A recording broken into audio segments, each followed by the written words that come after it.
Graf menunjukkan pertumbuhan ekonomi sesebuah negara. Paksi menegak merujuk kepada kadar pertumbuhan, paksi mendatar tempoh masa. Jadi kita lihat ada dua fasa. Fasa satu merujuk kepada kemelesetan, iaitu kita lihat dia punya graf dalam bentuk U, melekuk bentuk U. Kemudian fasa 2 kita lihat graf dia bentuk N, melambung. Keadaan graf pada fasa 1. Okey, jadi untuk penjelasan ni, fasa 1 ini merupakan fasa kemelesetan ataupun wujudnya deflasi. Yang kedua, dalam fasa ini keadaan perniagaan pada masa itu mengalami jualan yang berkurangan atau merosot dan mengalami kerugian. Yang ketiga, kebanyakan penduduk hilang pekerjaan ataupun kadar pengangguran meningkat.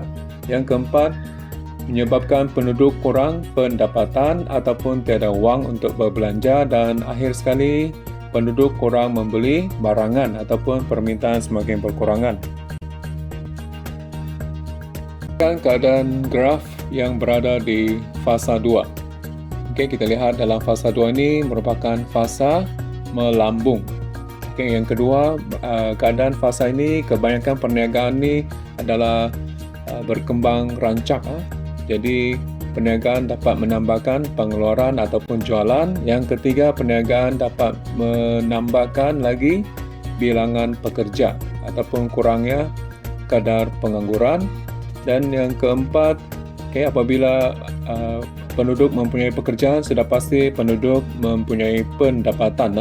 Jadi pendapatan semakin bertambah. Dan yang terakhir, penduduk mempunyai pendapatan sudah pasti akan meningkatkan permintaan ataupun penduduk menambahkan perbelanjaan. Apakah undang-undang perniagaan sangat penting kepada seseorang usahawan? Okey, kita lihat ada 4 kelebihan ataupun tujuan undang-undang perniagaan ini. Yang pertama, sebagai panduan untuk menjalankan perniagaan yang betul. Sebagai contoh, apabila mau menjalankan perniagaan, pertama sekali perlu mendaftarkan perniagaan di SSM. Ini adalah contoh. Yang kedua, dapat memastikan persekitaran perniagaan yang positif. Dan yang ketiga, dapat memudahkan urusan perniagaan jika ada masalah. Okey, jadi kalau perniagaan tu mengalami masalah, boleh merujuk undang-undang tertentu yang sesuai. Yang keempat, dapat mengelak sebarang penipuan dalam urusan perniagaan. Aspek undang-undang perniagaan dalam sesebuah negara. Okey, aspek undang-undang ni banyak memberikan kelebihan kepada penduduk ataupun pengguna.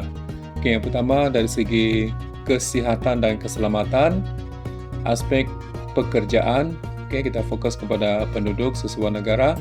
Yang ketiga, dari segi penyebaran maklumat. Keempat, dari segi perlindungan pengguna, termasuk juga yang seterusnya pengiklanan, persekitaran, dan yang terakhir dari segi persaingan. Ini merujuk kepada perniagaan lah.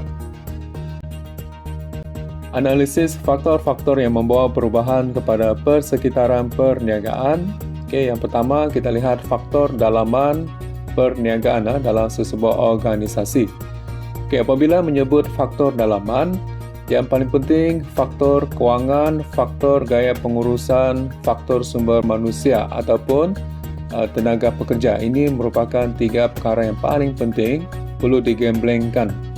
Kemudian menggunakan teknologi maklumat dan komunikasi TMK dengan berkesan, maka akan menghasilkan pengeluaran yang produktif dan seterusnya pemasaran yang berkesan dan perniagaan yang baik adanya membuat penyelidikan dan pembangunan. 5 jenis gaya pengurusan. Yang pertama, gaya pengurusan laissez-faire. Kata kunci penting sini, kebebasan kepada pekerja. Gaya pengurusan sokongan. Sokongan ni bermaksud ada hubungan baik majikan dan pekerja. Gaya pengurusan sederhana.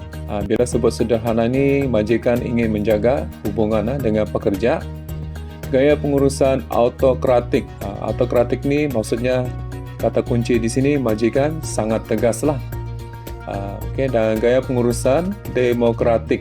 Demokratik ini pula merujuk kepada kata kunci majikan bertoleransi ataupun bertolak ansur dengan pekerja.